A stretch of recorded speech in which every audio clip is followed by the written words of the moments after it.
Okay. Oh, I've had beer. I've been drinking beer, but we're just gonna send it. We're just gonna send it. Okay. Page 24. Still on section 1, theory of heat. This is just intense. Okay. 4. When point 3 is reached. The substance is now 100% water. At this point, a total of 160 BTU of heat energy has been added. 16 BTU raised the temperature of the ice from 0 degrees Fahrenheit to 32 degrees Fahrenheit, and 144 BTU to melt the ice. Adding more heat to the water at this point will result in will cause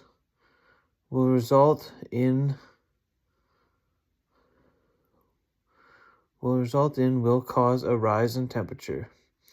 This is sensible heat.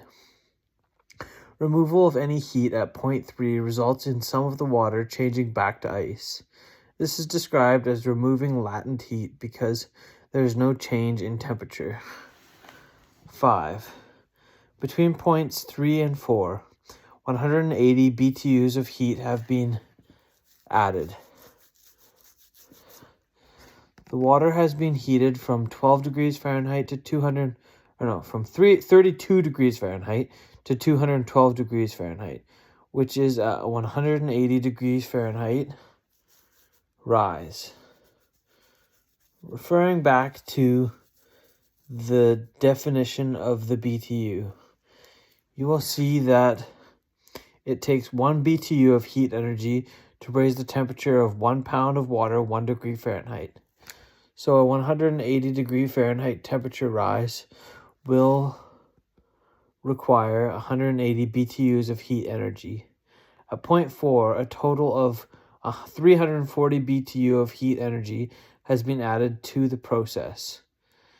Brackets 16 BTU divided by 144 BTU plus 180 BTU, close brackets. Sorry, I'm just so itchy. Everywhere is just itchy on me right now. Okay, 6. Point 4. Point 4 represents the 100% saturated liquid point.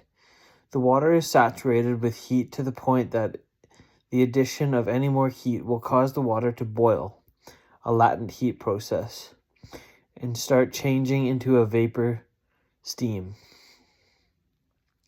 If any heat is removed from the water at this point, it will simply cool to a temperature that is lower than 212 degrees Fahrenheit. Adding 970 BTU of heat energy causes the 1 pound of liquid to boil, becoming vapor. 7. Point 5 represents the 100% saturated vapor point. The water is now in the vapor state. Heat removed would be a latent heat and would change some of the vapor back to a liquid. This is called condensing the vapor. Any heat added to the process after point 5 is sensible heat. It raises the vapor temperature above the boiling point, which is called superheating. Any water vapor with a temperature above the boiling point of 212 degrees Fahrenheit is superheated vapor. The concept of superheat will be important in future studies. Note that in the vapor state, it takes only 0.5 BTUs to heat the water vapor, steam, 1 degree Fahrenheit. The same as when water was in the ice solid state.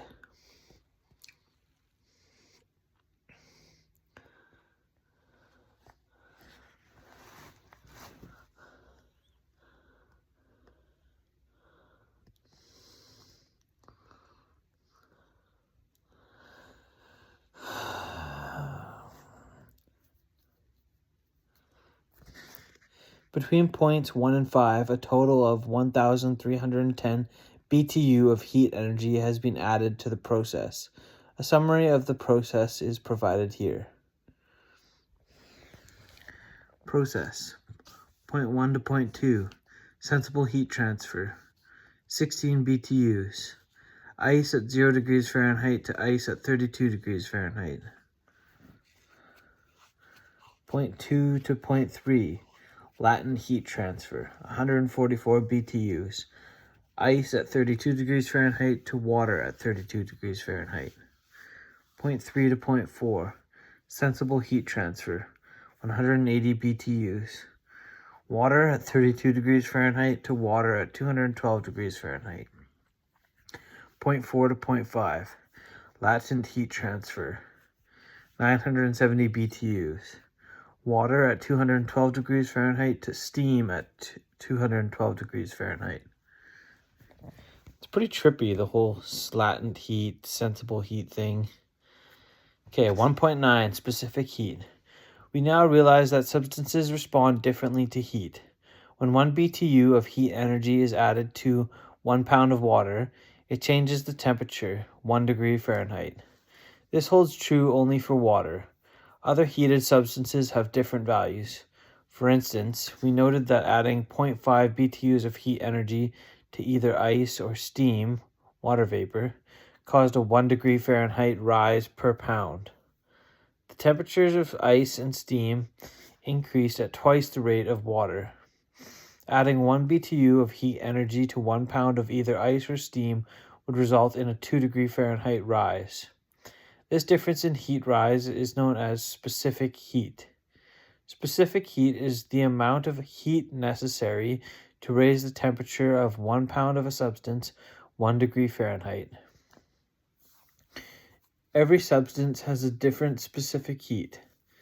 Note that the specific heat of water is 1 BTU pound per degree Fahrenheit. See figure 1.15 for the specific heat of some other substances. I've actually written this all down before, but air is 0.24. That's the average. Copper is 0.092. Ice is 0.504. Steel is 0.116. Then water, of course, is 1. 1.10. Sizing heating equipment. Specific heat is significant because the amount of heat required to change the temperature of different substances is used to size equipment. Recall the example of the house and furnace earlier in this unit. The following example shows how this would be applied in practice. A manufacturing company may need to buy a piece of heating equipment to heat steel before it can be machined. The steel may be stored outside in the cold at 0 degrees Fahrenheit and need preheating before machining. The desired metal temperature for the machining process is 70 degrees Fahrenheit.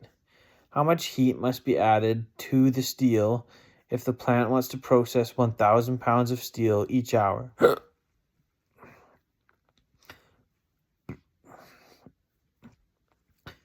The steel is coming into the plant at a fixed rate of 1,000 pounds an hour, and heat has to be added at a steady rate to stay ahead of production.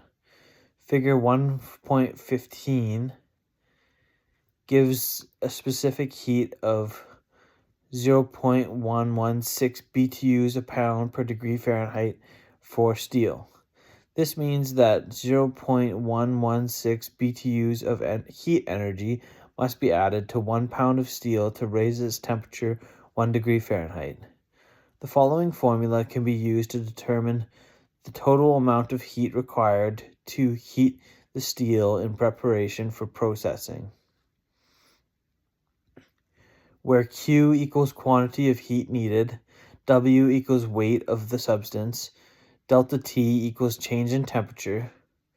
Substituting in, so the formula is Q equals, which means quantity of heat needed, equals W, weight of the substance, times specific heat, times delta T, which is the change in temperature.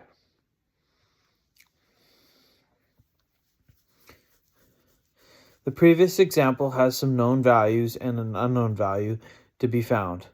The known information is used to find the unknown value with the help of the formula. The formula can be used when